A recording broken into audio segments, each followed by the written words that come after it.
So hello and welcome back everyone to this now video. और बताओ भाई साहब, कैसे हो आप लोग? सब सही चल रहा है? पढ़ाई कैसे चल रहा है ये बताओ मेरे को। अगर आपका पढ़ाई अच्छे से हो रहा है देन इट्स वेरी गुड। अगर आपका पढ़ाई अच्छे से नहीं हो रहा है, थोड़ा रुक रुक के हो रहा है, तो बेटा टाइम आ चुका है थोड़ा सा जल्दी स्टार्ट करने के लिए और जल्दी पढ़ाई ख़त्म करने के लिए, ठीक है? बिकॉज एग्जामिनेशन से पहले रिवीजन भी तो देना है सर। रिवीजन जो है ना वो बहुत इंपॉर्टेंट हो जाता है भाई मेरे। तो रिवीजन के लिए अपने को सिलेबस फटाफट कंप्लीट करना होगा। बहुत सारे स्टूडेंट्स मुझको कह रहे थे सर अभी से स्टार्ट कर दिए तब भी चल जाएगा क्या सर, बता दीजिए ना। भाई तुम्हारे ऊपर है। अगर आप अभी भी बैठ रहे हो और दिमाग लगा के स्मार्ट स्टडी कर रहे हो तब भी निकाल लोगे CSEET। इतना बढ़िया इजी रहता है ये CSEET कोर्स। ओके, सो डरने का कुछ है नहीं है। आपको सारे वीडियो लेक्चर्स प्रोवाइड कर दिए हम लोगों ने, ठीक है? और नोट्स भी प्रोवाइड कर दिए। अच्छा, जो बच्चे बहुत ही ज़्यादा नए हैं इस चैनल पे और उनको पता नहीं है कि हम लोगों ने फ्री में नोट्स जो है ईच चैप्टर का बहुत ही अच्छा बढ़िया नोट्स वो हमने प्रोवाइड कर दिया है हर एक स्टूडेंट को, ठीक है? अगर आपको नहीं मिला है तो मुझको कांटेक्ट करो मेरे नंबर पे। मेरे नंबर जो है डिस्क्रिप्शन बॉक्स में अवेलेबल है। कांटेक्ट करने के बाद या फिर टेलीग्राम ज्वाइन करो या फिर व्हाट्सएप पे कांटेक्ट करो, मैं आपको फॉरवर्ड कर दूंगा सारे नोट्स डाउनलोड कर लेना है, नोट्स से पढ़ लेना है, ठीक है? सो दैट आपको हेल्प हो जाए। मैं ये चीज़ प्रमोट नहीं करता कि नोट्स देख के पढ़ो, किसी भी टीचर का बनाया हुआ नोट्स पढ़ो, ये मैं चीज़ कभी भी प्रमोट नहीं करता। नोट्स हमेशा खुद का होना चाहिए। लेकिन अगर आप लेट हो, बहुत ज़्यादा लेट हो, आपने कुछ तैयारी नहीं किया है तो ये नोट्स आपको हेल्प कर देंगे, ठीक है? इससे ज़्यादा हम लोग हेल्प क्या कर सकते हैं? बहुत सारे बच्चे कह रहे थे सर कुछ टॉपिक्स ऐसे हैं ना सर कि दिमाग के ऊपर से चला जाता है या फिर हमको समझ तो आ जाता है लेकिन सर भूल जाते हैं सर, और सर थोड़ा मतलब हेल्प कर दीजिए, थोड़ा अगर कुछ कर पाए। तो मैंने क्या किया कि मैंने कुछ दिनों से मैं चार्ट्स बना रहा था कि चार्ट वे में by the use of chart कैसे हम लोग पढ़ पाए, ठीक है? तो आज हम लोग देखेंगे कि चार्ट के मदद से हम लोग कैसे पढ़ सकते हैं। ये बहुत ज़्यादा इम्पॉर्टेंट हो जाता है। जो स्टूडेंट बहुत अच्छा मार्क्स गेन करना चाहता है और उनको कोई भी टॉपिक टफ़ लगता है तो मैं उनको ये बताता हूँ कि भाई कोई भी टॉपिक अगर टफ़ लग रहा है तो उसको चार्ट के फॉर्मेट में बना लिया करो, ठीक है? चार्ट के फॉर्मेट में बनाओगे तो वो रिटेन हो जाएगा। अच्छा, सबसे पहले तो ये बात है कि बच्चे भूल जाते हैं कि मेरे को सेक्शन नंबर भी याद करना है। तो मैंने जितने भी इंपॉर्टेंट सेक्शन नंबर है कंपनी लॉ से रिलेटेड, 2 चैप्टर है कंपनी लॉ के, राइट? तो उससे रिलेटेड जो है जितने भी सेक्शन है इंपॉर्टेंट वो मैंने यहाँ पे लिस्ट कर दिया है। तो सेक्शन नंबर जो है यहाँ से कर लेना है। ओके, सेक्शन नंबर्स अच्छे से कर लेना है यहाँ से। और उसके बाद आपको फुल फॉर्म्स जो है, ये देखो फुल फॉर्म्स भी मैंने डाल रखा है यहाँ पे, कुछ इंपॉर्टेंट फुल फॉर्म्स है, ये भी पढ़ लेना है। अंडरस्टूड? उसके बाद कॉन्स्टिट्यूशन के देखो जितने भी सारे आर्टिकल्स हैं मैंने एक साथ एक जगह इकट्ठा कर दिया है सो दैट आप लोग को दिक्कत ना हो पढ़ाई करने में, राइट? तो आर्टिकल्स जो है यहाँ से कर लेना है। ये सारे आर्टिकल्स मैंने यहाँ पे लिस्ट कर दिया, कितने आर्टिकल्स है देखो 14 से लेके 32 तक मैंने लिस्ट कर दिया यहाँ पे। सिर्फ याद करना है ये आर्टिकल्स अच्छे से, और अंदर में क्या पढ़ना है वो नोट्स की मदद से कर लो, है कि नहीं? नोट्स जो है नोट्स मैं प्रोवाइड कर देता हूँ। नोट्स का लिंक भी मैं डिस्क्रिप्शन बॉक्स में दे दूंगा। प्रॉपर एवरी चैप्टर का नोट्स जो है वो भी हम लोग ने प्रोवाइड कर दिया है, ठीक है ना? तो वो नोट्स वहाँ से कर लेना है। और ये क्या है, ये तुम्हारा चार्ट के हिसाब से जो आपको मतलब मदद करेगा। कैसे सर? जैसे कि ये आर्टिकल्स है, एक साथ आर्टिकल्स आपने अगर कॉपी में लिखा है तो अच्छी बात है। बहुत सारे बच्चे जो है वो लिखते नहीं है तो उनके लिए है ये। तो आर्टिकल्स मैंने सब एक साथ लिख दिया है एक जगह पे, ये इससे आपको मदद हो जाएगा। अंडरस्टूड? और कुछ इंपॉर्टेंट चीज़ जो है मेरे को लगता है कि यार बच्चे भूल जाते हैं या फिर इग्नोर कर देते हैं, वो चीज़ जो है मैंने यहाँ पे डाल रखा है। जैसे कि restrictions on freedom of speech and expression, ये आप देख सकते हो, ठीक है? ये रिस्ट्रिक्शन है। ओके, इसके ऊपर केस स्टडी भी आ सकता है तो एक बार देख लेना। ओके ना? रीड्स कौन सा रीड्स होता है? हैबियस कॉर्पस, मैंडेमस, प्रोहिबिशन, को वारंट एंड सर्ट्यूररी, ये सारे मैंने यहाँ पे लिस्ट कर दिया। पावर ऑफ प्रेसिडेंट क्या होता है, ये सारे।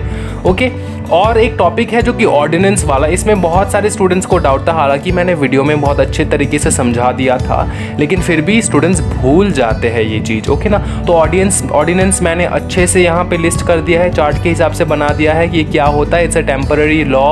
ओके, कौन पास कर सकता है कंट्री में? तो भाई प्रेसिडेंट, और स्टेट लेवल पे गवर्नर पास कर सकता है। कब पास कर सकता है सारा मैंने डिटेल यहाँ पे भर दिया है। ओके, तो आपको दिक्कत नहीं होगा इसको पढ़ने में।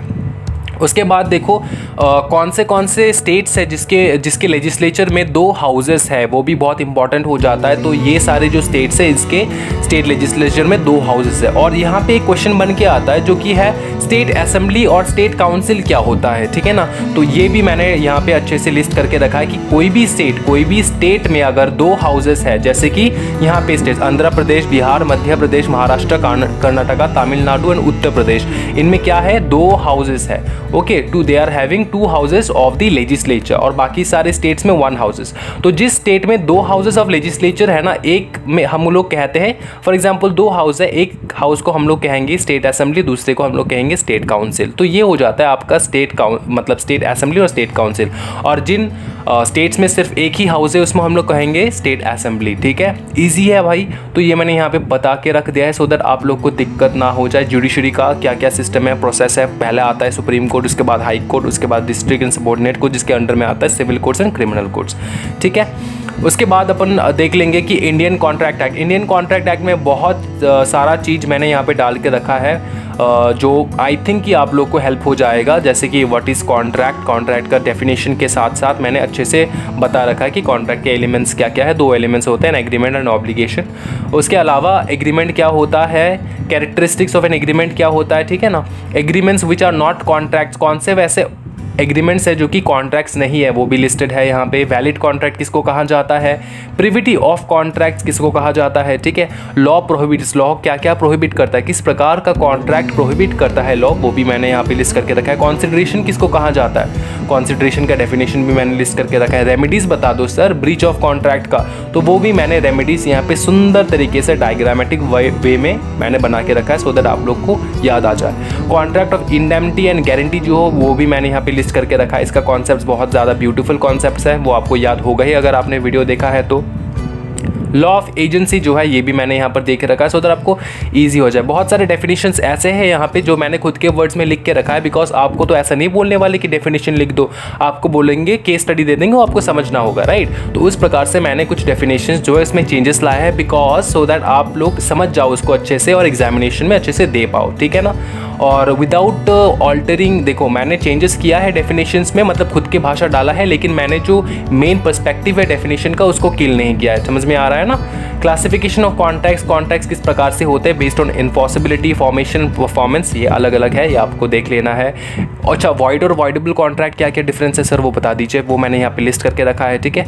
और उसके बाद क्वासी कॉन्ट्रैक्ट्स किसको कहते हैं, क्वासी कॉन्ट्रैक्ट्स यहाँ पर लिखा है। Difference between void and illegal agreement वो भी मैंने यहाँ पे डाल के रखा है, तो बहुत ब्यूटीफुल सा बना के रखा है मैंने। लॉ रिलेटिंग टू टॉर्ट्स, अभी टॉर्ट्स में आ जाते हैं। टॉर्ट्स किसको कहा जाता है, डैमनम सिने इंजुरिया, इंजुरिया सिने डैमनम क्या होता है, ठीक है ना। ये सारी चीज़, violation of law without damage, ये तो पता ही होगा आप लोग को, बहुत ज़्यादा ब्यूटीफुल सा कंसेप्ट है ये सारे। मेंस रिया किसको कहते हैं, मेंस रिया होता है गिल्टी माइंड, जो कि हम लोग उसका मैक्सिमम क्या होता है कि एक्टस नॉन फेसिट रियमनेसी मेंसेट रिया, राइट। ये सारे काइंड्स ऑफ टॉर्टियस लाइबिलिटी यहाँ पे दे के रखा है मैंने, और स्ट्रिक्ट और एब्सोल्यूट लाइबिलिटी भी मैंने यहाँ पर दे के रखा है। राइलैंड वर्सेस फ्लेचर में मैंने बहुत इनोवेशन किया है, यहाँ पे मैंने पूरा स्टोरी को एक पिक्चर्ड वाइज मैंने फॉर्मेट में बनाने का कोशिश किया है सो दैट आप लोग को समझ में आ जाए कि राइलैंड वर्सेस फ्लेचर जो है वो हुआ क्या था और वो केस इतना फेमस क्यों है, बिकॉज ये सारे एग्जीक्यूटिव लेवल में भी आपको मिलने वाला है। सो मैंने थोड़ा बहुत ज़्यादा मेहनत कर दिया है आप लोगों के लिए सो दैट आपको ईजी हो जाए ये सारी चीज़ रिमेंबर करने के लिए। तो एक बार गो थ्रू कर लेना ये सारी चीज़, ओके ना। उसके बाद एक्सेप्शंस भी लिख के रखा है मैंने, विक्रेस लाइबिलिटी क्या होता है ये भी डाल के रखा है। टॉर्ट्स का रॉन्ग जो है, ये सारे बहुत कुछ है, आप लोग को देख लेना है। रेमेडीज़ क्या है टॉर्ट्स में, तो मैं ज़्यादा डिटेल में नहीं जाऊँगा, बहुत कुछ है देखने के लिए, तो आपको एक एक करके देखना है, राइट।